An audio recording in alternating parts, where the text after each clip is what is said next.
Cuplikan PowerPoint episode kali ini.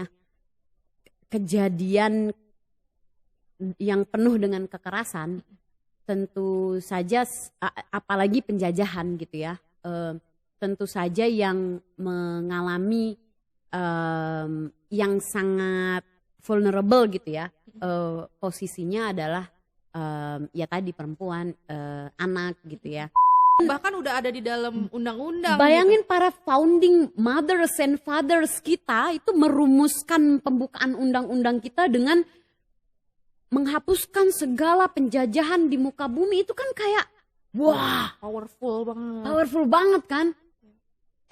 Terus 2026 presidennya Prabowo Subianto join di Board of Peace. Selamat datang di PowerPoint. Hai Sobat Puan, ketemu lagi bareng aku Dede di podcast Power Puan. Episode kali ini istimewa banget karena aku sudah kedatangan narasumber kece banget. Ada Kak Lini Zurlia. Hai gitu ya. Iya, Kayak ditonton sama Sobat Puan. Sobat Puan. Sobat Puan. Oke, nah karena sekarang sudah ada Kak Lini nih, mungkin kita tanya-tanya dulu ya kabarnya. Gimana nih Kak? Sekarang lagi sibuk apa nih Kak Lini? Kabarnya insya Allah baik, ya kan, berupaya untuk baik di tengah gonjang-ganjing dunia dan negara ini, ya kan. Sibuknya aku setelah pulang sekolah balik lagi kerja di tempat lama aku, ASEAN Shogi Caucus. Jadi ya itu deh kesibukan sekarang, sambil membantu kerja-kerja kawan-kawan di Indonesia juga. Nih kalau Sobat Puan lihat nih, kali ini udah pakai baju From the River to the Sea, Palestine will be free. Jadi kita udah tahu ya, kita akan bahas apa nih, ngobrol apa hari ini sama Kak Lini. Nah mungkin langsung aja nih Kak, langsung aja aku tanya-tanya, sebenarnya situasi saat ini nih Kak, sebenarnya seperti apa sih di global ini? Karena kan kalau kemarin itu udah jelas nih, yang lagi perang tuh antara Israel dan Palestina gitu kan, tiba-tiba jadi ngerambat kemana-mana nih, jadi luas lagi gitu. Sebenarnya kalau situasinya saat ini di global tuh seperti apa sih? Mengobservasi ya berdasarkan bacaan ya, bukan pengamat politik, bukan pengamat perang gitu. Tapi waktu bukan kebetulan ya, menurut aku titik poinnya itu adalah di serangan Israel terhadap Palestina, warga Palestina di Oktober 2023 itu yang kayak pecah banget. Dan apa yang membedakan serangan tersebut gitu ya, apa yang membedakan pembunuhan, pembersihan ethnic cleansing gitu ya, pencapokan lahan, apa yang membedakan Oktober 2023 dengan kejadian-kejadian sebelumnya, katastrofi sebelumnya gitu ya, katakanlah Nakba, the first Nakba atau Nakba pertama di tahun 1948, pengambilan paksa tanah, serangan Israel terhadap Palestina, pengambilan paksa tanah warga Palestina, itu kan nggak terjadi di Oktober kemarin aja, tapi terus menerus ditandai dengan Nakba pertama 1948 itu. Nah, yang membedakan adalah serangan-serangan sebelumnya yang terbesar, yang jadi kayak highlight of the world gitu, 2023 kemarin itu, menurutku yang membedakan adalah the use of social media. Jadi bayangin pembunuhan, pengambilan paksa lahan, perampokan itu di live stream secara langsung, dan kita bisa menontonnya dari berbagai sudut dunia gitu ya. Once kita terkoneksi ke internet, punya apa namanya media, Iya. di tangan kita ada gadget, di tangan Iya, kita ada gawai gitu, dan kita bisa mengakses sosial media secara langsung. Tayangan-tayangan brutal itu bisa kita saksikan. Nah menurut aku yang membedakan adalah itu gitu. Sementara serangan terhadap warga Palestina tuh nggak cuman terjadi pada saat ditandai pada saat Oktober 2023 aja, tetapi mereka merasakan perampasan hak mereka sebagai manusia, Iya. martabat kemanusiaan mereka dirampas itu sejak Israel menduduki tanah Palestina itu sendiri iya. gitu. Jadi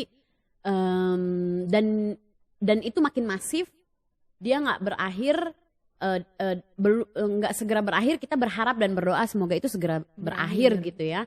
Tetapi malah makin masif, dan kita bisa menonton, tanda kutip ya, menontonnya secara langsung. Dan karena itulah solidaritasnya itu makin menguat. Makin menguat ya. Selama ini kan katakanlah sebelum ada secara masif belum ada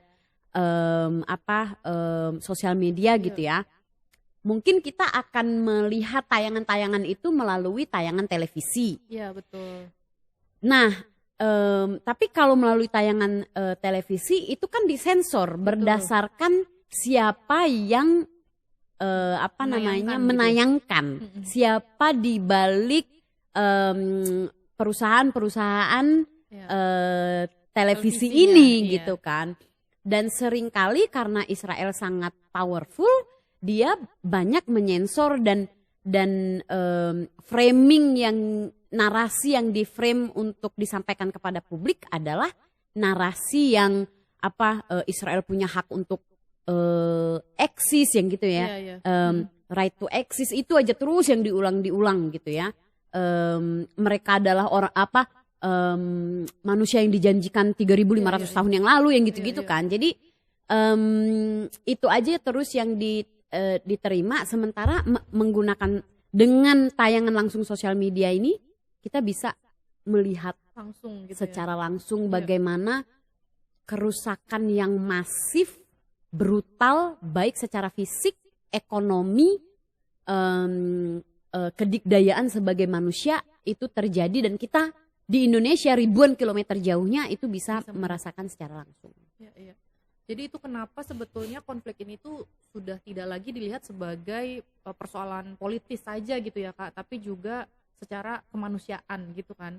Jadi itu maksudnya penting nggak sih kita itu melihat itu gitu loh sebagai konflik kemanusiaannya, bukan sebagai politiknya. Karena kalau mau ngomong, kalau dulu mungkin ya kayak sebelum ada serangan yang di tahun 2023 itu, kita kan banyak sekali mitos atau stigma lah gitu ya, kalau misalnya itu kan persoalan internasional, itu kan persoalan politik, itu kita jangan ikut-ikutan begitu.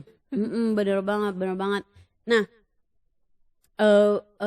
penting banget sebenarnya menggarisbawahi dua hal ini.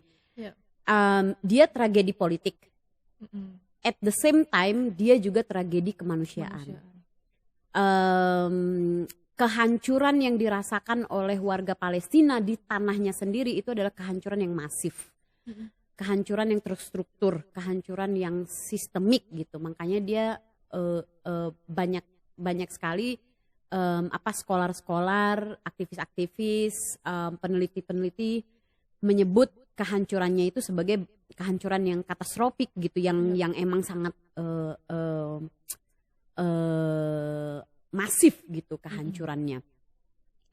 Karena tadi itu dia selain tragedi politik, ya dia juga adalah tragedi kemanusiaan. Nah, yang perlu menurut aku tadi Dede menyebutkan adalah konflik. Nah, kalau dari sudut pandang aku sebagai anti seseorang yang anti terhadap penjajahan gitu ya, sebagai orang yang seseorang yang juga terlibat dalam solidaritas terhadap warga manusia yang diopresi gitu. apa yang terjadi di Israel dan Palestina, apa yang terjadi dialami oleh warga Palestina itu sebenarnya bukan bukan hanya sebuah konflik. Gimana ya bilangnya ya? Konflik itu adalah kalau dua kekuatan yang setara kemudian beradu. Yeah. Apa yang sekarang saat ini terjadi antara Iran dan Israel, Iran dan US misalkan, adalah sama-sama negara punya status negara yang diakui meskipun dia asimetrik, perangnya perang yang asimetris gitu ya. Tetapi bolehlah kita sebut sebagai konflik. Nah, bedanya dengan Palestina dan Israel, dia bukan konflik karena tanah Palestina yang sudah dinaungi, dihidupi oleh warga Palestina, baik dia seorang Muslim atau dia seorang Yahudi atau dia seorang Arab gitu, karena kan dia juga sangat multi etnis, multi culture gitu ya. Tapi kemudian ketika Israel datang dan mengokupasi tanahnya, mengambil secara paksa lahannya,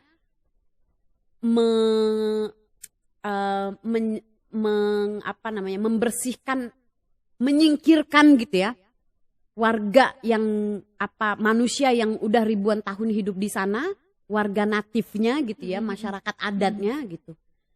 Itu adalah ethnic cleansing, itu adalah pemusnahan etnis. Itu adalah genosida gitu ya, dan kenapa dia melakukan itu? Karena emang apa yang dilakukan Israel terhadap Palestina adalah penjajahan. Betul. Jadi kita harus menyebutnya secara gamblang bahwa Israel dan apa yang dilakukan Israel terhadap Palestina adalah penjajahan.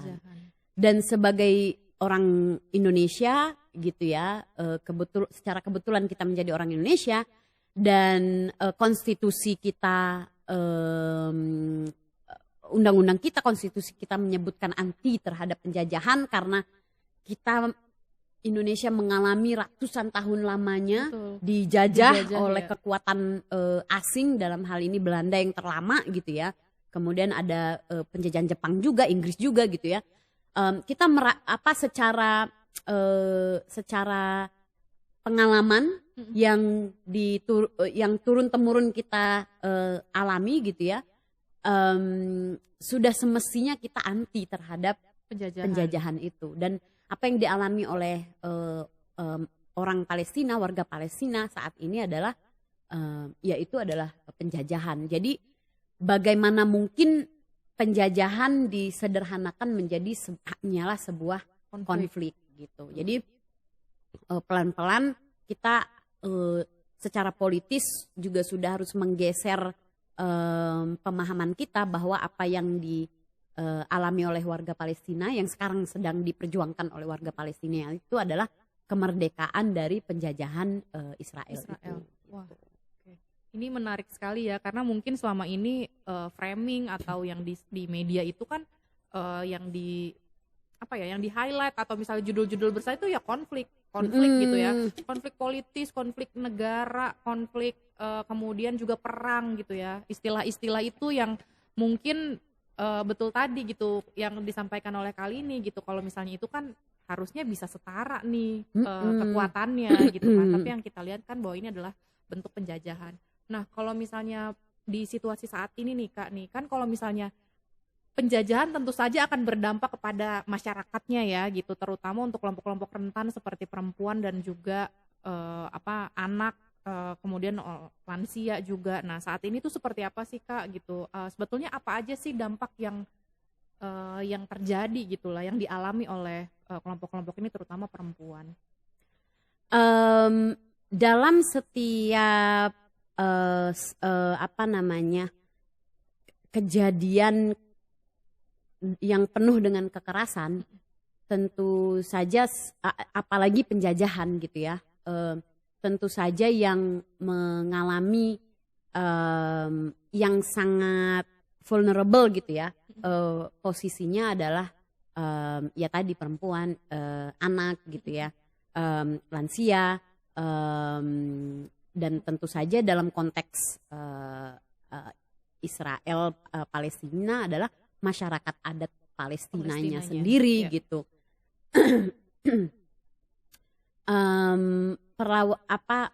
Mereka yang paling vulnerable, paling apa sih vulnerable dalam bahasa Indonesia? Ya rentan menghadapi situasi yang saat ini, dan nggak cuma saat ini doang, tapi udah puluhan tahun, bahkan kalau kita mau tarik lagi sejarahnya gitu ya, kayak ahli sejarah saya, padahal mah nggak ahli-ahli juga.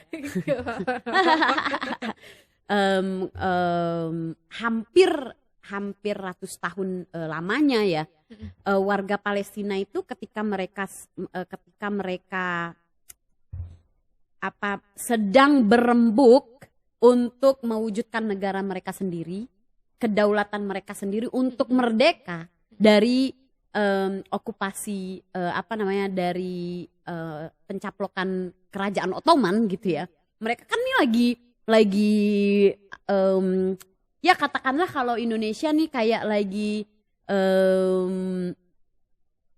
Aidit, Soekarno, Hatta dan semuanya gitu lagi berkumpul bareng gitu ya untuk merumuskan bagaimana Indonesia akan lahir. Nah, bayangin warga Palestina juga waktu itu begitu gitu ya, mau punya menyerukan kepentingan nasional sendiri, merumuskan nasionalisme dan nasionalisasi mereka tuh kayak gimana gitu, memerdekakan diri dari kerajaan Ottoman.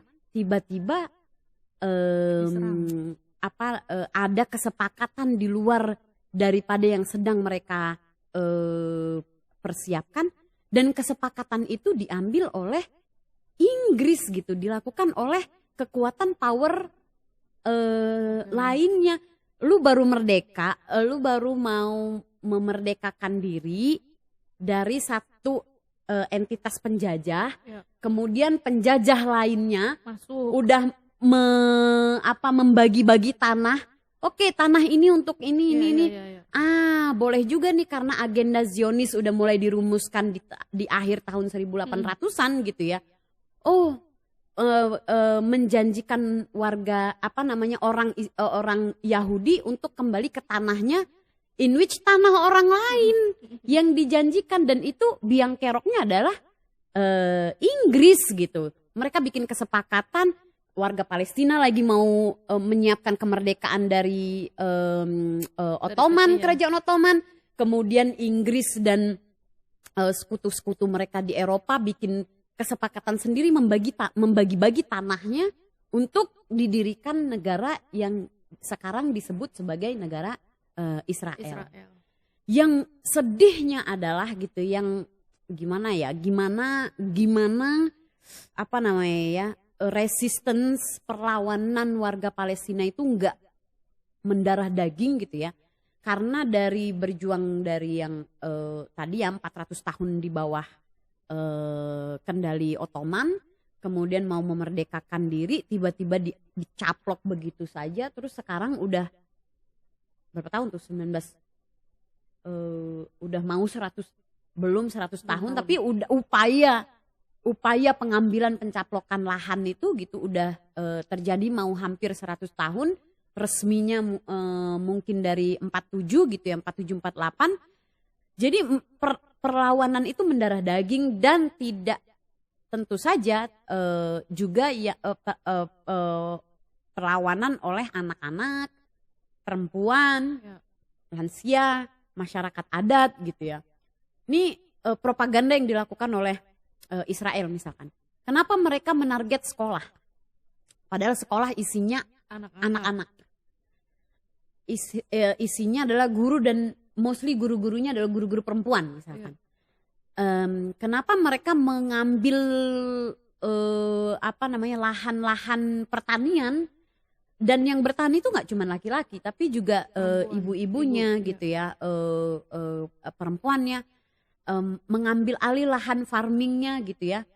Karena propaganda yang terus diserukan adalah mereka adalah cikal bakal teroris. Selalu itu kan propagandanya. Mereka adalah cikal bakal Hamas, mereka adalah cikal bakal teroris. Sehingga Israel merasa punya legitimasi untuk menyerang sekolah, untuk menyerang lahan pertanian. Bayangin gimana ya? Justru malah kelompok rentan yang menjadi target gitu ya. Iya. Maksudnya perempuan justru tadi yang menjadi target sasarannya Israel. Nah, tapi tadi merespon yang soal Inggris nih Kak. Sebetulnya kalau di kebijakan internasional tuh seperti apa sih gitu? Kenapa tiba-tiba ada Inggris yang muncul dan dia yang punya memang Inggris ini negara Emang Inggris ini kan memang biang kerok dari seluruh persoalan di muka bumi ini ya kan. Kita harus akui itu. Iya, karena maksudnya kapasitasnya Inggris ini sebagai apa? Karena kenapa dia tiba-tiba muncul dan dia membagi-bagikan lahan gitu kan. Kemudian situasi di internasional ini seperti apa kebijakannya di tengah ada dua, kita bisa bilang lagi ada penjajahan nih gitu. Penjajahan yang dilakukan Israel ke Palestina gitu. Kapasitasnya sebagai apa? Sebagai penjajah. Sebagai penjajah juga. Jadi penjajahan yang terjadi di Palestina itu banyak scholar yang sudah menyatakan bahwa bentuk penjajahannya adalah settler colonialism atau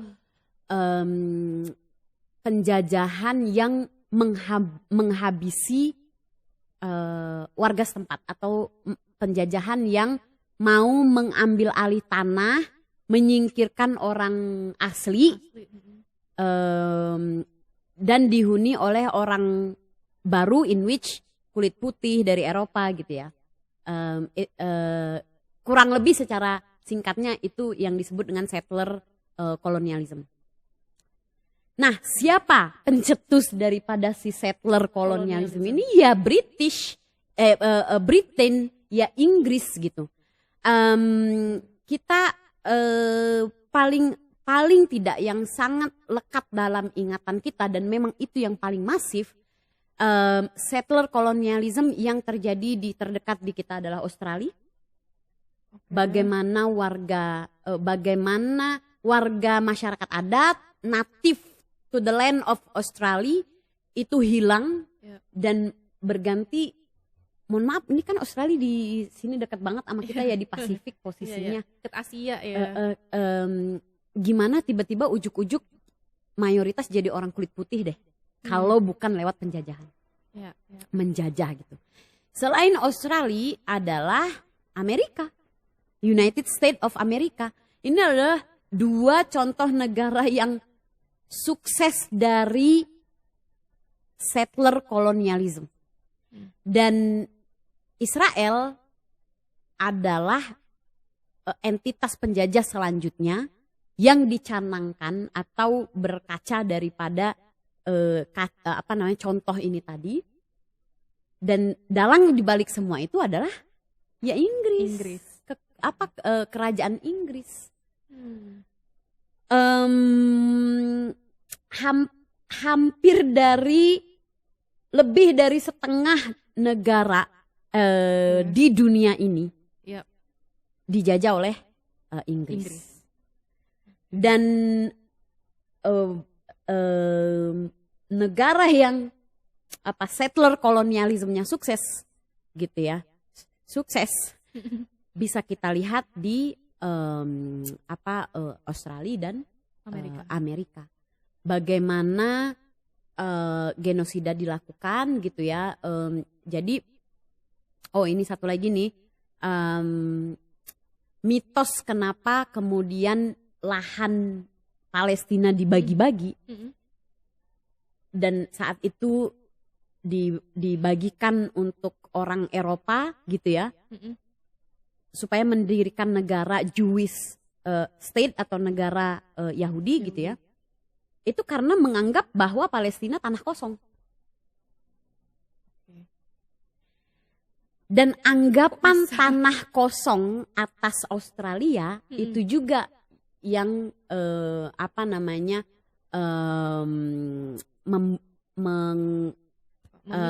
memicu atau mengambil tanah Australia dengan cara settler colonialism. Itu juga yang terjadi di Amerika. Di Amerika.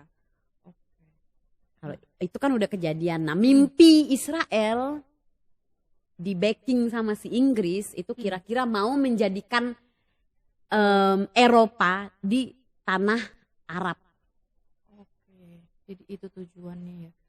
Tapi maksudnya kita kan juga punya PBB nih Kak, UN. Terus ini aku bertanya secara ini ya, maksudnya situasi itu gimana kok ada penjajahan kok didiemin aja, negara lain seperti apa? Apalagi misalnya negara-negara yang kayak Indonesia nih yang tadi punya pengalaman yang sama, pasti kan nggak cuma Indonesia ya gitu, banyak banget negara juga yang pernah dijajah gitu kan. Sejauh mana gitu loh kebijakan di internasional ini, lalu kemudian negara-negara lain ini bisa melakukan apa solidaritasnya gitu loh untuk menghentikan kolonialisme ini. PBB, UN. Ini kok mukanya agak sarkas ya? Iya, memang dia berguna untuk negara-negara yang powerful. Untuk negara-negara yang diopresi, untuk negara-negara yang ada istilah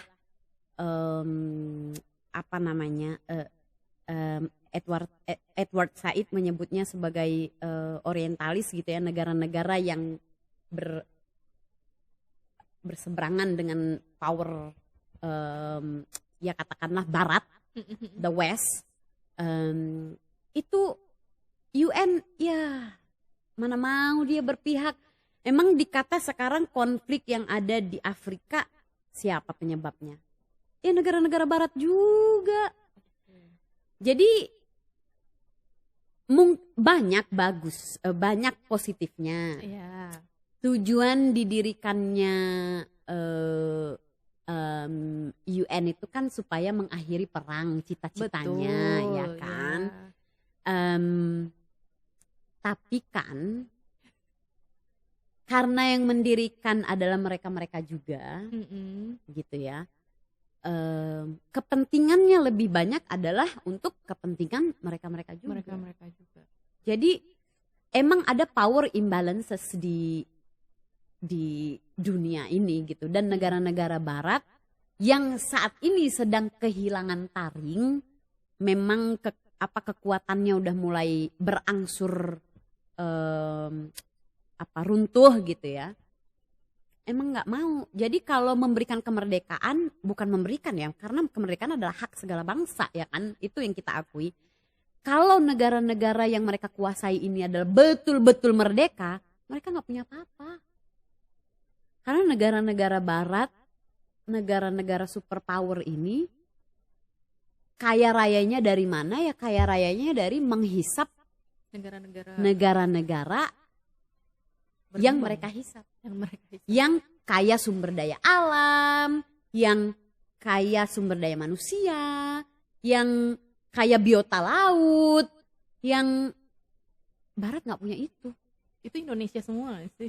Indonesia semua. Itu Indonesia semua yang disebutkan. Jadi kalau kata Prabowo, hei antek-antek asing. Sebetulnya kita mungkin Prabowo maksudnya itu gitu ya. Tapi masalahnya, nah ini masalah juga nih Dek. Oke, ada lagi. Sejak Indonesia berdiri, Indonesia tuh nggak pernah mengakui Israel. Karena Israel adalah entitas penjajah.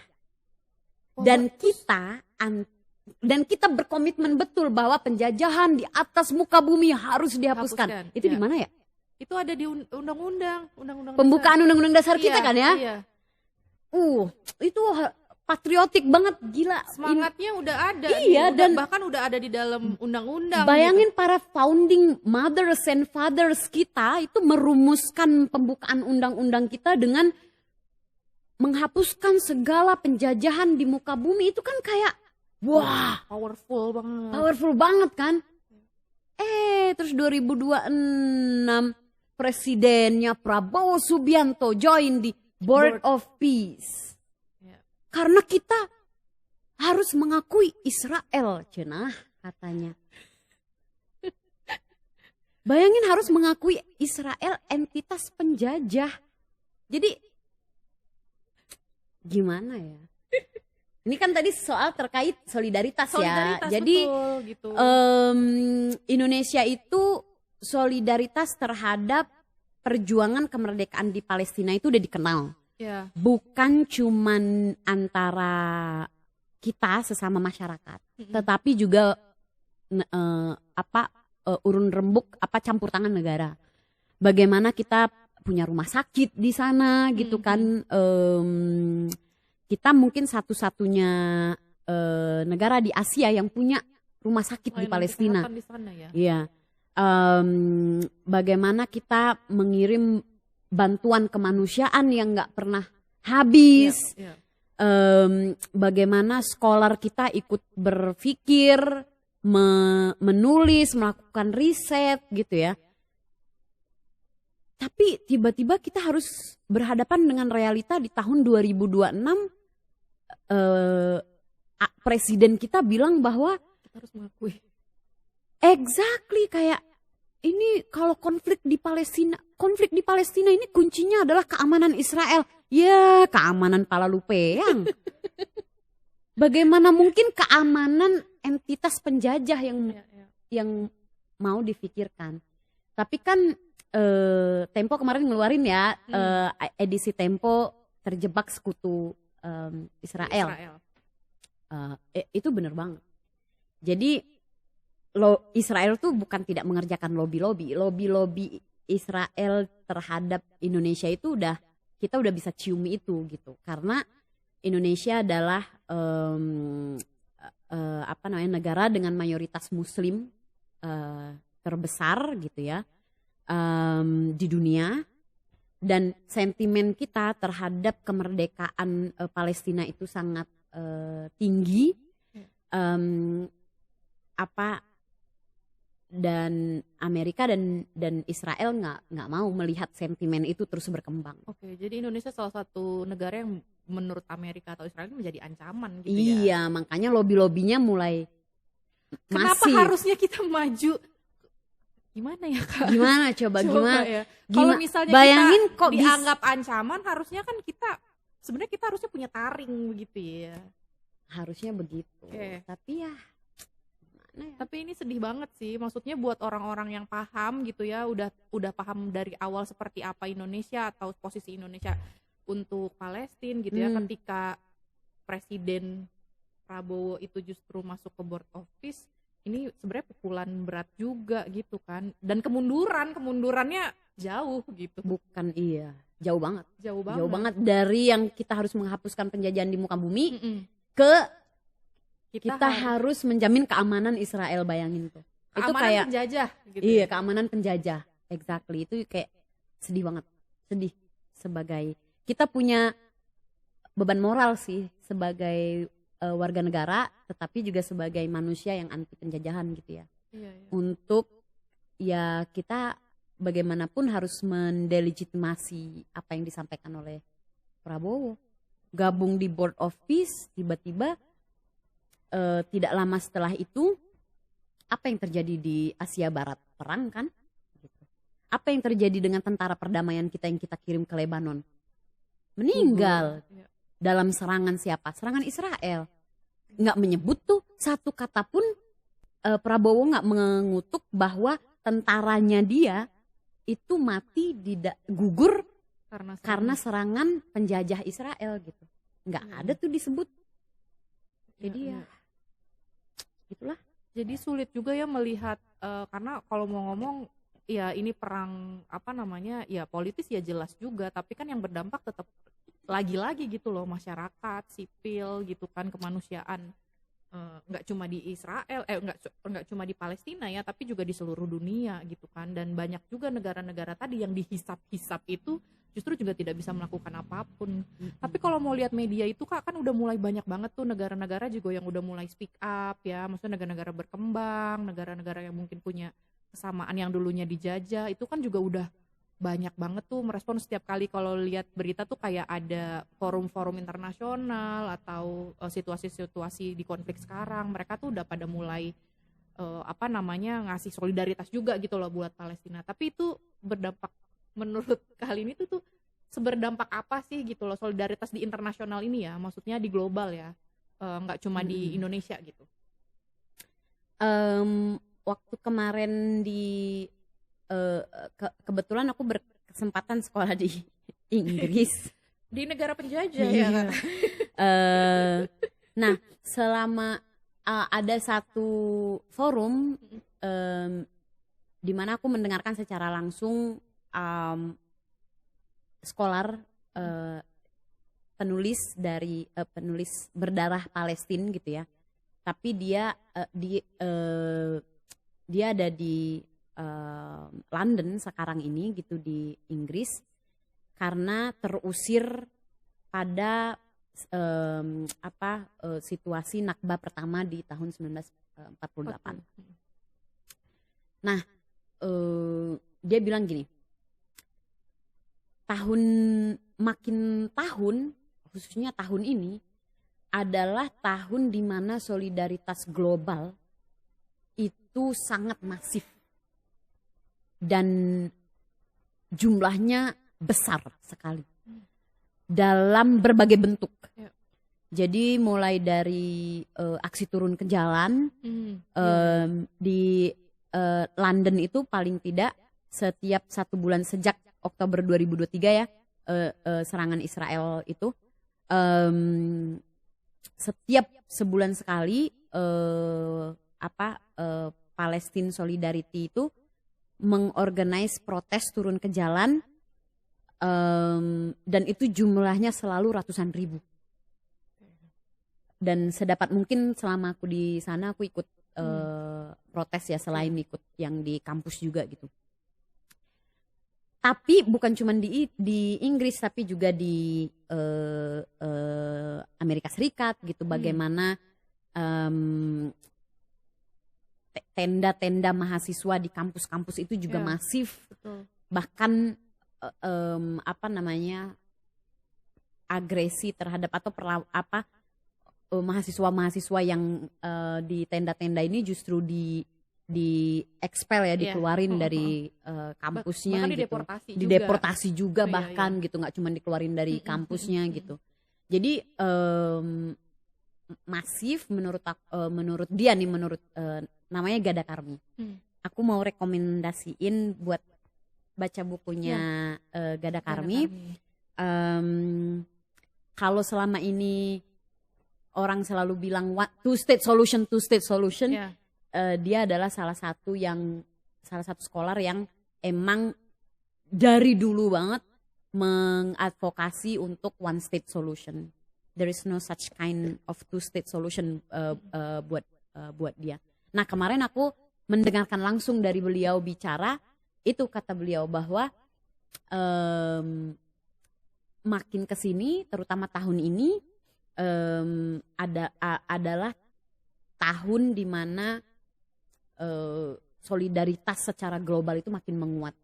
Jadi mulai turun ke jalan, tenda-tenda di kampus-kampus, kemudian Sumut Flotilla kemarin gitu ya, itu dan Global Sumut gitu ya. Jadi kayak terus menerus solidaritasnya tuh makin menguat.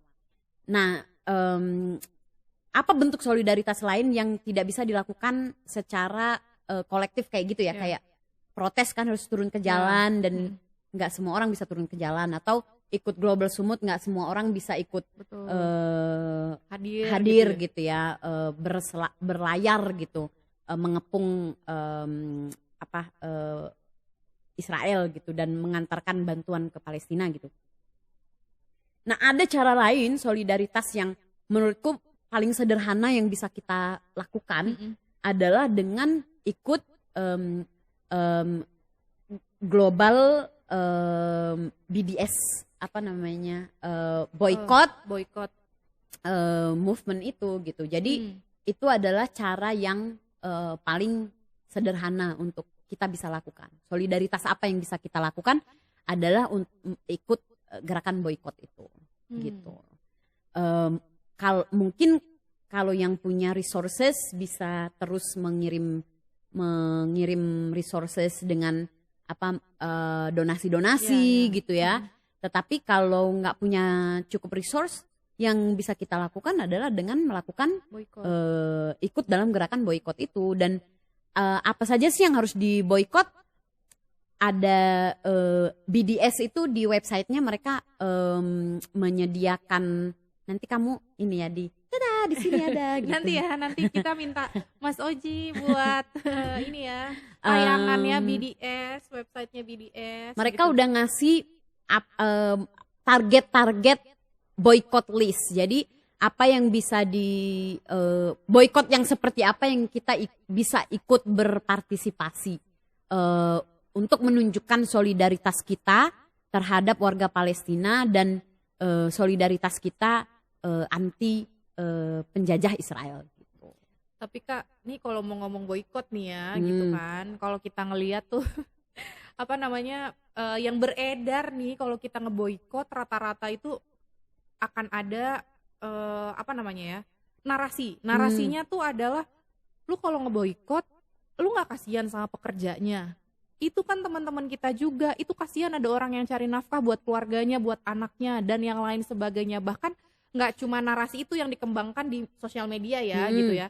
Tapi bahkan pemerintah secara secara langsung gitu ya, secara eksplisit gitu memberikan tanggapan bahwa nggak usah lah boykot gitu. Nah, sebetulnya emang BDS ini berpengaruh perannya tuh, maksudnya apakah itu sangat berpengaruh gitu? Atau seperti apa sih? Kan ada tuh bahkan beberapa brand yang ada di Indonesia pun bahkan dia itu bikin pengumuman. Kayak misalnya satu brand dia bilang karena dia terafiliat dengan Israel, akhirnya dia bikin statement gitu kan, kayak bahwa kita nggak ada loh berelasi langsung, atau kita nggak ada loh uang keuntungannya buat Israel misalnya gitu. Nah itu gimana tuh Kak? Emang nggak berdampak sih. Kalau kata Menteri Agama. Oke, itu kalau kata Menteri Agama. Tapi dia sangat berdampak. Setiap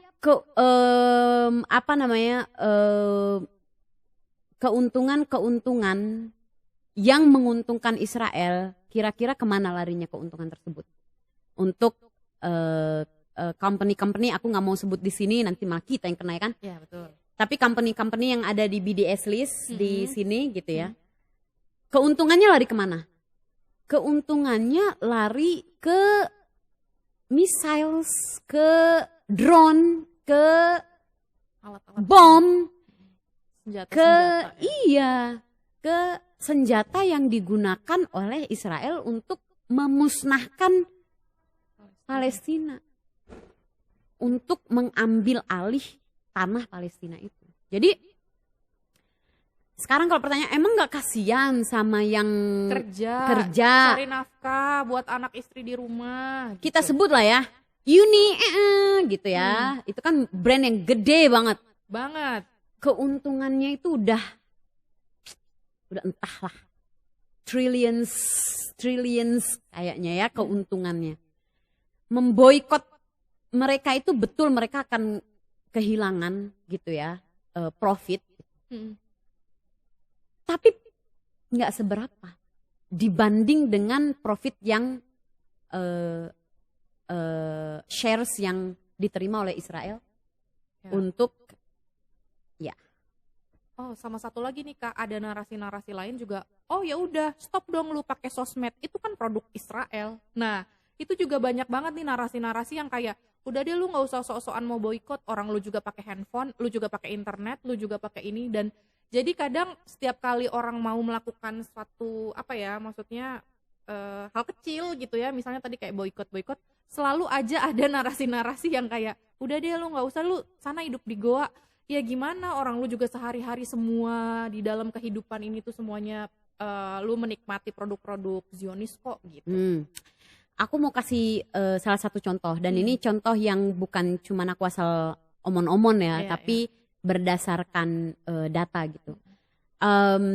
Afrika Selatan itu dulu juga adalah negara apartheid.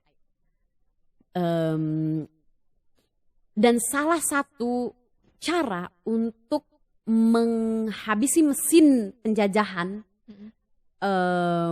supaya penjajah di Afrika Selatan hengkang dan kempislah kantongnya untuk melanjutkan penjajahan gitu ya di sana. Itu salah satunya adalah dengan BDS. Jadi boycott, divestment and sanction itu bukan hal baru, bukan cuma terjadi untuk Palestina, tapi udah ada contoh keberhasilan dan dia berkontribusi ketika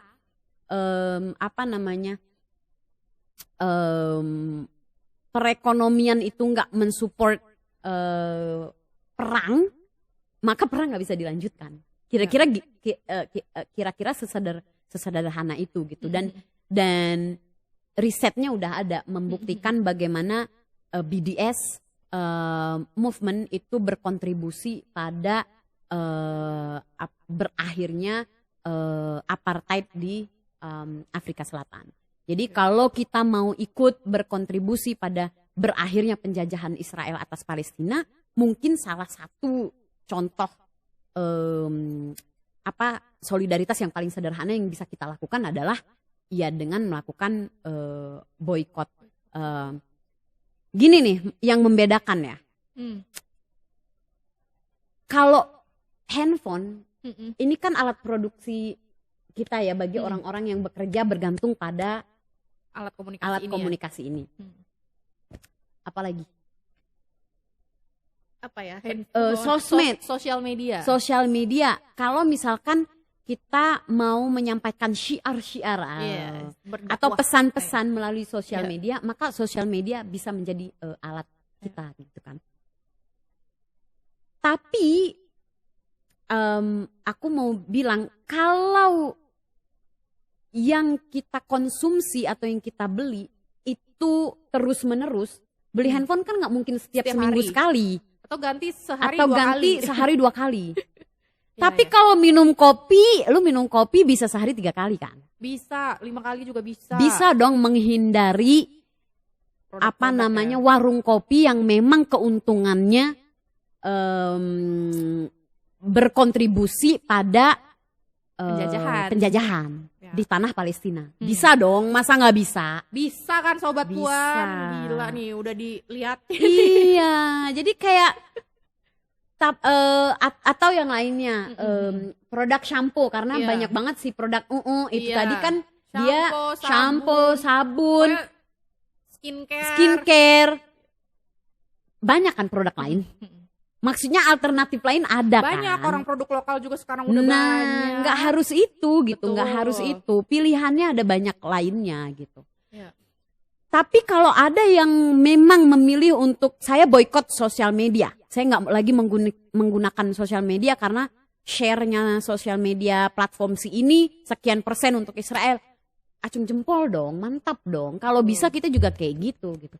Kalau ada artis, penyanyi, podcaster atau apa-apa yang tidak lagi menggunakan platform Spotify karena Spotify secara resmi mengumumkan investasi ke IDF dengan jumlah jutaan dolar.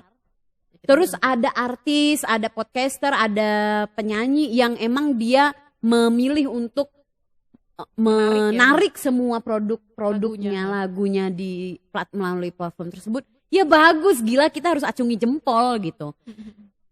Tapi kita kemudian nggak boleh mendemoralisasi, mendelegitimasi orang-orang yang memang memilih untuk melakukan boykot dengan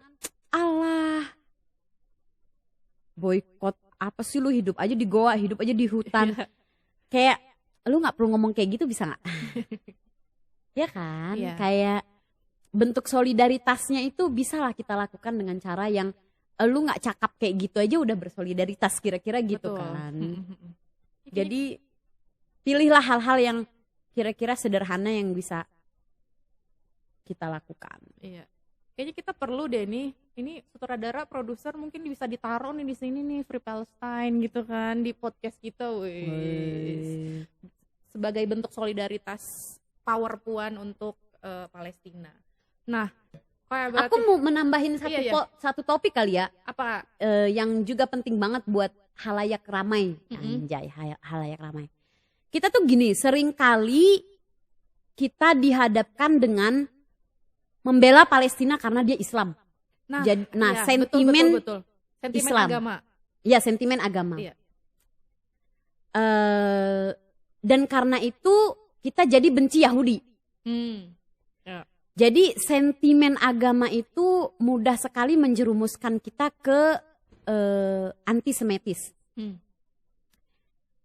Nah, karena kita warga masyarakat di Indonesia adalah mayoritas Islam, kita perlu berhati-hati supaya kita nggak terjerumus yang niat kita adalah baik, bersolidaritas dengan warga Palestina, tapi jangan sampai niat baik tersebut terciderai dengan antisemitis atau anti Yahudinya, gitu.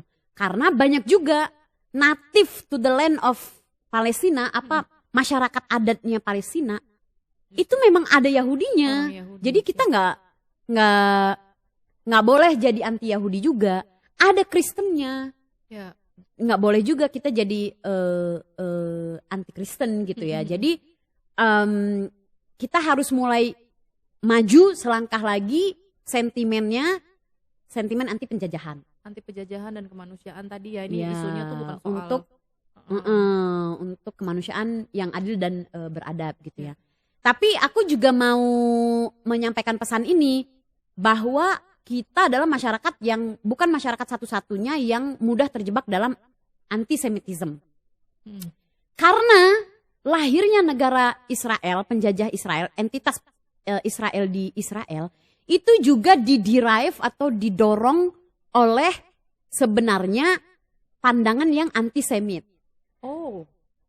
Jadi karena orang Kristen di Eropa itu nggak suka sama Yahudi, Iya. mereka bilang bahwa orang-orang Yahudi harusnya kembali ke tanah mereka sendiri yang dijanjikan pada ribuan tahun yang lalu. Di mana tanah itu? Tanah itu di Palestina.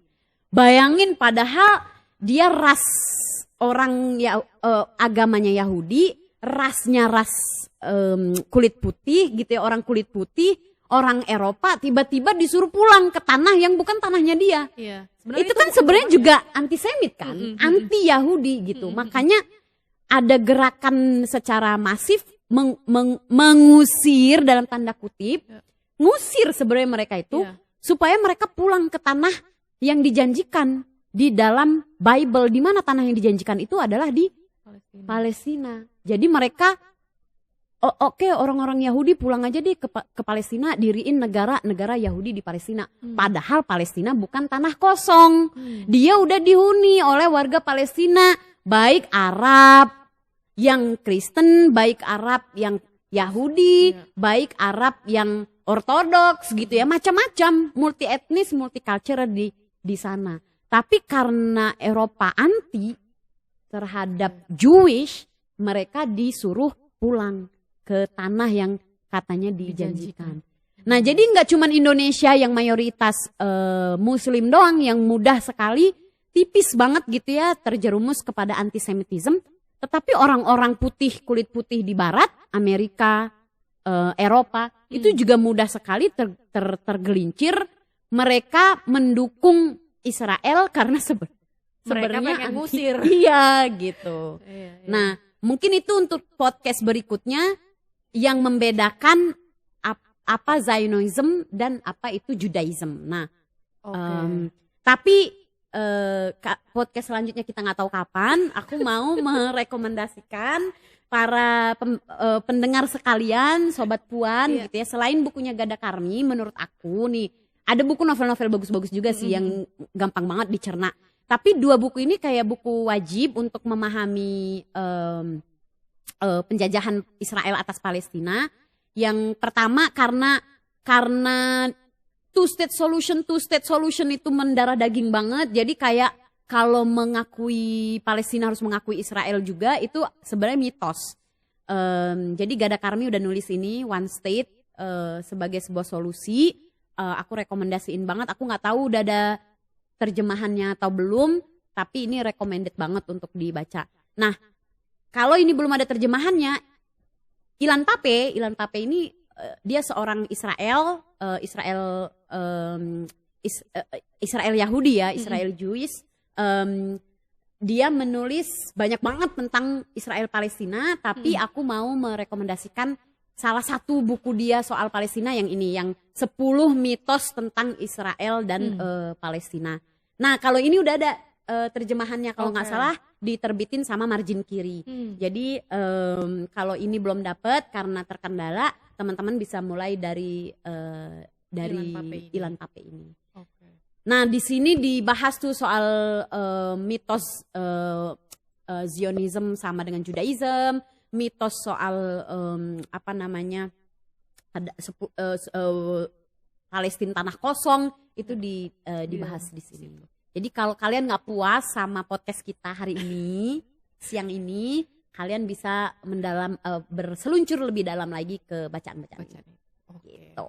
Padahal pertanyaan selanjutnya tadi mau nanya apa sih pesan-pesannya nih Udah buat Sobat nih. Puan. Tapi ternyata tadi sudah semuanya. Yang pertama tentu saja harus memboikot dan berhenti untuk memberikan stigma terhadap bagaimana boikot itu tidak berdampak gitu ya. Jadi Menteri Agama kali, pemerintah kali kita. Jadi itu tadi jangan lupa untuk memboikot produk, kemudian juga bisa memberikan solidaritas melalui hal-hal kecil ya, hal-hal kecil tidak membeli produk tertentu, tapi juga boleh menyuarakan gitu terus ya apa yang didapatkan. Mungkin Sobat Puan juga hari ini sudah mendapatkan banyak sekali pengetahuan baru dari kali ini boleh banget juga disebarkan. Jangan lupa juga untuk di-sharing ya podcast hari ini ke teman-teman yang lain. Kemudian ada membaca buku tadi ya, ada bukunya Gada Karmi, One State tuh, sama dan juga Ilan Pape, 10 mitos. 10 mitos. Nah itu dia tadi kali ini juga udah nyampein nih bahwa harusnya akan ada berikutnya ya Kak ya. Iya. Berikutnya. Harusnya pakai series ya. Harusnya pakai series. Nah soal ini juga Israel dan Palestina. betul. Mungkin Sobat Puan juga mau ngasih ide nih siapa bintang tamu berikutnya atau narasumber berikutnya buat membahas soal topik-topik lain atau juga topik yang soal Palestina dan Israel ini juga boleh banget. Boleh aja kita DM ke kita atau juga komen di bawah ini. Jangan lupa juga ya untuk terus ngikutin info-info terbaru dari YKP. Sampai ketemu lagi. Terima kasih banyak kali. Sampai ketemu di episode berikutnya. Bersama Sobat Puan, terus berjuang tentang kesamaan, agar tak lagi menjadi penghias, tegak tak lagi di